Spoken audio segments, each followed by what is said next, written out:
بسم اللہ الرحمن الرحیم. داستان محمد صلی اللہ علیہ وآلہ وسلم. بات یہاں تک پہنچی تھی کہ ہر ظلم جبر کر کے دیکھ لیا کفار نے. دار ارقم کے واقعہ سن لیے، صفا پہاڑی کا واقعہ آپ نے سن لیا، پھر حضرت بلال کے ساتھ جو کچھ ہوا آپ نے سن لیا، پھر ہجرت حبشہ کا واقعہ آپ نے کل سن لیا، اور کل ہم نے یہاں ختم کیا کہ اب اور آگے بڑھیں گے یہ کفار. اور ہم نے سوال چھوڑا کہ اب کیا کر لیں گے؟ سب تو کر لیا، طنز تانے پتھر کاٹے تشدد شہادتیں، اور ہجرت کی تو وہاں بھی آ گئے، تو وہ حبشہ میں بھی رسوا ہوئے. اب کیا کر لیں گے یہ؟ تو ہم نے کل بات یہاں پر چھوڑی تھی کہ اب یہ کچھ ایسا کریں گے کہ اب یہ سانسوں کو محدود کرنے کی کوشش کریں گے، ایک عجب کام کریں گے. وہ کام کیا تھا اور اس کا انجام کیا ہوا آج عرض کرتے ہیں. ایک دن مکے کے سردار جمع ہوئے، باتیں ہوئی، مشورے ہوئے، پلاننگ یہی ہوئی کہ بھائی کس طرح یہ سلسلہ پھیلتا جا رہا ہے اسلام، ہم پیدر پہ ہم کوششیں کر رہے ہیں، کچھ کامیابی نہیں ہو پا رہی، کیا کریں. مشاورت کے بعد ایک فیصلہ ہوا، عجیب فیصلہ ہوا، سنگ دل فیصلہ ہوا، بلکہ ایک معاہدہ ہوا، یعنی کہ ایک سٹیپ آگے بڑھے. they meant business, they were serious about it. ایسا نہیں ہے کہ بس طے کر رہے بات ختم ہو گئی، نہیں، باقاعدہ لکھی بات اس وقت جاتی ہے نا کہ بھائی اب سب بیٹھے ہیں، دیکھو اب اس کو لکھ رہے ہیں ہم، تاکہ پھر کوئی مکرے گا نہیں کل کو. یہ ہونا ہے کام، زبانی جمع خرچ نہیں ہے. معاہدہ ہوا، ایسا معاہدہ جو تاریخ میں ظلم کی مثال بن گیا، آج بھی ہے. طے کیا ہوا؟ اس معاہدے میں طے کیا گیا کہ رسول اللہ صلی اللہ علیہ وآلہ وسلم کا خاندان بنی ہاشم سے کوئی خرید و فروخت نہیں کرے گا. معاہدے میں طے ہوا اور لکھ دیا گیا خاندان بنی ہاشم سے کوئی لین دین نہیں کرے گا. معاہدے میں طے ہوا، لکھ دیا گیا خاندان بنی ہاشم سے کوئی رشتہ طے نہیں کرے گا. معاہدے میں طے ہوا اور لکھ دیا گیا خاندان بنی ہاشم سے کوئی ملاقات نہیں کرے گا. معاہدے میں طے ہوا، لکھ دیا گیا خاندان بنی ہاشم سے، رسول اللہ کے خاندان سے کوئی کسی قسم کی مدد نہیں پہنچنے دے گا، یعنی مکمل بائیکاٹ.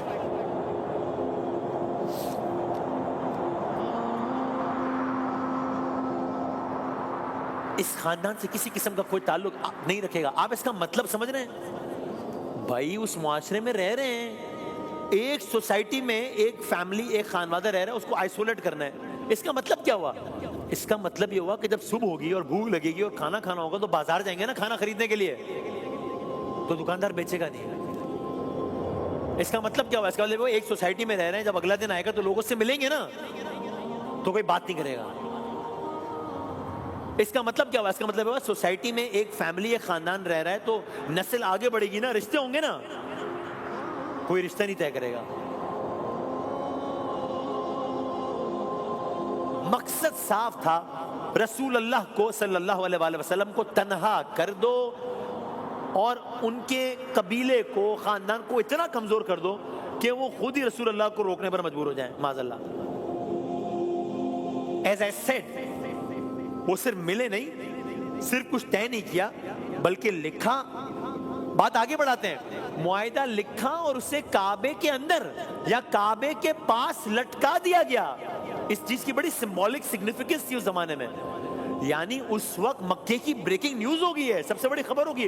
ارے سنا ہے، یعنی جو اس معاہدے میں شامل نہیں بھی ہوگا، ایک عام شہری، اس کو ہی پتہ لگ گیا ہوگا کہ ارے سنا ہے یہ طے ہوا ہے، ارے کعبے میں لکھ کے لٹکا دیا گیا ہے کہ اس خاندان سے کوئی کچھ نہیں کرے گا. آپ سوچیں آج اتنا بڑا شہر ہے نا، یہ اتنے بڑے شہر تو نہیں تو زمانے میں، شہر کے کسی مرکزی چوک پر کوئی اس طرح کی کوئی چیز ہو جائے تو لوگ کہیں گے نا اچھا ارے وہاں یہ ہو گیا. یہاں مکہ ہے، اتنا بڑا تو نہیں اتنا آج کا کراچی ہے، اور خانہ کعبہ، وہاں پر تحریر لگا دی جائے. اب کیا ہوا؟ اب صورتحال یہ ہوئی، اب عجیب ہے معاملہ. اب صورتحال یہ ہوئی کہ بنو ہاشم اور بنو مطلب کے لوگ مجبوراً، چونکہ اب تو کچھ ہو ہی نہیں رہا مکے میں، تو ان سب کو مکے کے ایک تنگ وادی نما حصے میں جانا پڑا. مکے کے ایک تنگ وادی نما حصے میں وہ سمٹ گئے، وہ جگہ جسے لوگ کہتے ہیں یا بعد میں کہنے لگے شیب. اب منظرنامہ مکے کی گلیوں سے نکل کے شیب ابی طالب کی گھاٹی میں آ گیا ہے. شعب ابی طالب، یعنی ایک پوری برادری، ایک پورا خاندان. کس کا خاندان؟ رسول اللہ کا خاندان. اس سے بڑا کوئی خاندان ہے دنیا میں؟ ایک پوری برادری، اپنے بزرگ، اپنی مائیں، اپنی بہنیں، اپنے بچے، اپنی عورتیں، سب ایک محدود جگہ میں محصور ہو گئے. جیل ہو گئی نا ایک طرح کی. یعنی یہ ستم کی انتہا نہیں ہے کہ باہر مکے میں تو چہل پہل ہو، ہاں یہ ظلم کی انتہا نہیں ہے کہ باہر مکے میں تو بازاروں میں رونقیں ہوں. یہ ظلم کی انتہا نہیں ہے کہ گھاٹی کے باہر کی دنیا کچھ اور ہو. یہ ستم کی انتہا نہیں ہے کہ باہر گھاٹی کے تو قافلوں کی آمد ہو، یہاں اندر ایک سناٹا ہو، ایک گھٹن ہو، ایک بے بسی ہو، اور رسول اللہ کی فیملی ہو.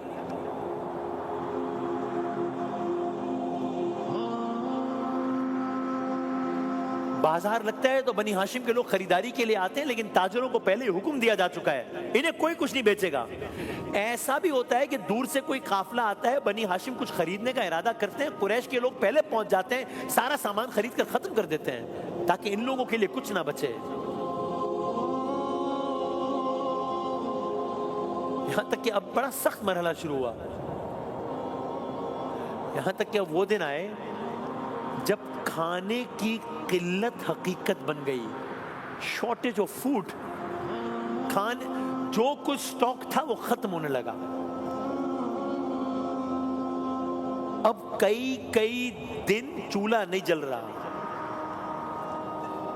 بچے، کس کے بچے؟ رسول اللہ کے بچے، ان کی فیملی کے بچے. بچے بھوک سے روتے ہیں، بچے پیاس سے بلکتے ہیں، اور ماں سینے سے لگا کے کہتی ہے صبر کرو اللہ دیکھ رہا ہے. ماں کی آنکھیں بھی لیکن بھیگ جاتی ہوں گی نا، کیونکہ وہ ماں ہے، دل ہے، پتھر تو نہیں ہے. شیب ابی طالب کی ان گھاٹیوں میں رات کے سناٹے میں بچوں کے رونے کی آوازیں ہیں. باہر مکے کے گھروں میں کھانا پک رہا ہے، باہر مکے کے گھروں میں خوشبوئیں اٹھ رہی ہیں، اندر یہاں پیٹ خالی ہیں، آنکھیں نم ہیں، لبوں پہ دعا ہے. یہ کون لوگ ہیں؟ کائنات کی عظیم ترین ہستی اور ان کے قریبی لوگ، ان کی فیملی.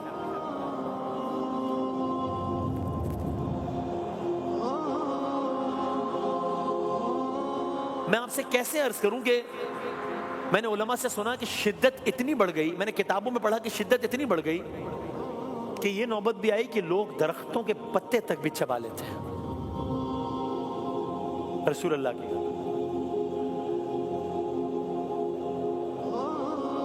میں آپ سے کس منہ سے عرض کروں کہ میں نے علماء کرام کی زبان سے یہ تک سنا کہ نوبت یہاں تک آئی کہ بنی ہاشم کی، اب آپ اپنے بچوں کو ذہن میں رکھیں، یہاں تک نوبت آئی کہ بنی ہاشم کے پھول جیسے بچے بھوک سے تڑپ رہے ہیں، پیاس سے بلک رہے ہیں، اور اس کے سوا کوئی چارہ نہیں ہے کہ سوکھے چمڑے ابال کر اس کا پانی ان کے حلق میں ٹپکا دیا جائے.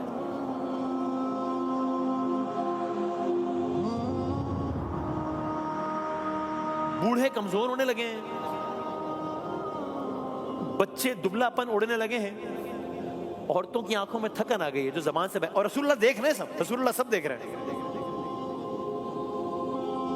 اپنی آنکھوں سے وہ ہستی جو کائنات میں خداوند تعالیٰ کے بعد سب سے بڑا ہے، وہ اپنے گھر والوں کے ساتھ سب ہوتا دیکھ رہا ہے. کچھ ایسے گنے چنے رحم دل لوگ تھے جو معاشرے سے چھپ کر کبھی کبھار کچھ نہ کچھ کھانے پینے کی چیزیں دے جاتے تھے. اسی اسنا میں دن گزرتے گئے، 10 دن نہیں 20 دن نو، 100 دن نو، 500 دن نہیں، 1000 دن، 3 سال اس عالم میں گزارے رسول اللہ نے اپنی فیملی کے ساتھ. یہ محاصرہ 3 سال تک چلتا رہا. 3 سال، یہ 3 دن نہیں ہوتے. 3 سال میں بچے بڑے ہو جاتے ہیں، چہرے بدل جاتے ہیں، جسم سوکھ جاتے ہیں، اور دلوں میں ایک لمحہ صدی بن جاتا ہے جب ایسے عالم میں گزر رہا ہو.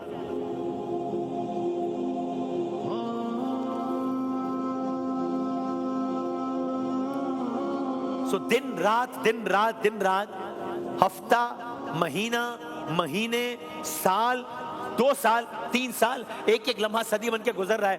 رسول اللہ صلی اللہ کائنات کے سب سے پاک خانوادے پر، ان ہستیوں پر کہ جن کا نام لیتے ہوئے ہماری نظریں جھک جائیں، اس ہستی پر کہ جن کا نام لینا ہے تو ساتھ میں درود پڑھنی ہے ہمیں، اور اللہ کی خاطر وہ سب یہ دن چلتے جا رہے ہیں چلتے جا رہے ہیں چلتے جا رہے ہیں، یہاں تک کہ ایک دن اللہ تعالیٰ کی طرف سے ایک ایسا سبب بنا جس نے اس ظالمانہ معاہدے کانٹریکٹ کی روٹس کو ہلا دیا۔ کیا ہوا؟ اب سنیے، روایات کے مطابق رسول اللہ صلی اللہ علیہ وآلہ وسلم نے ایک روز شیب ابی طالب میں حضرت ابو طالب کو، حضرت ابو طالب کے کیا کہنے، رسول اللہ پر اٹیک کا خطرہ ہے، آپ ان کو پروٹیکٹ کر رہے ہیں۔ حضرت ابو طالب کو شیب ابی طالب میں رسول اللہ صلی اللہ علیہ وسلم نے بتایا کعبے میں لٹکا ہوا وہ معاہدہ، اسے دیمک نے یا کہہ لیجئے کیڑے نے کھا لیا ہے۔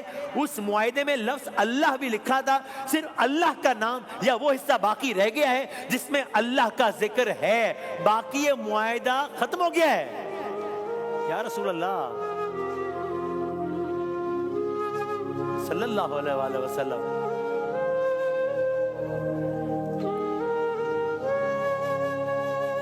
رسول اللہ نے کہہ دیا، حضرت ابو طالب نے سن لیا۔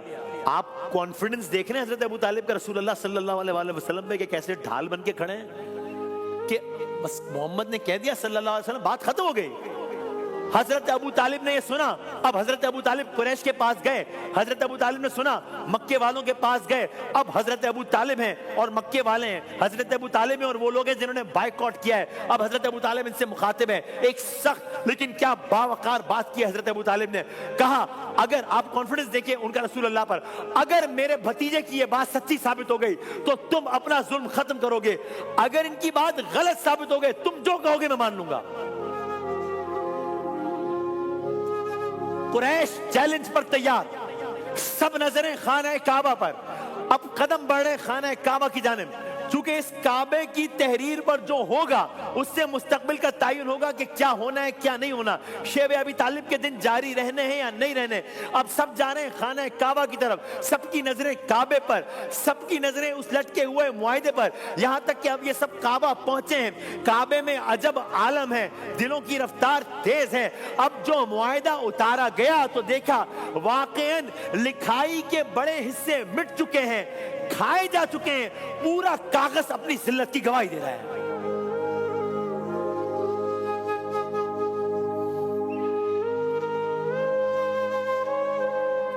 فداک ابی و امی یا رسول اللہ صلی اللہ علیہ وسلم۔ یہ منظر قریش کے لیے ایک جھٹکا تھا، جو معاہدہ وہ کعبے میں لٹکا کر اپنی فتح سمجھ رہے تھے وہی معاہدہ ان کے ظلم پر گواہ بن گیا۔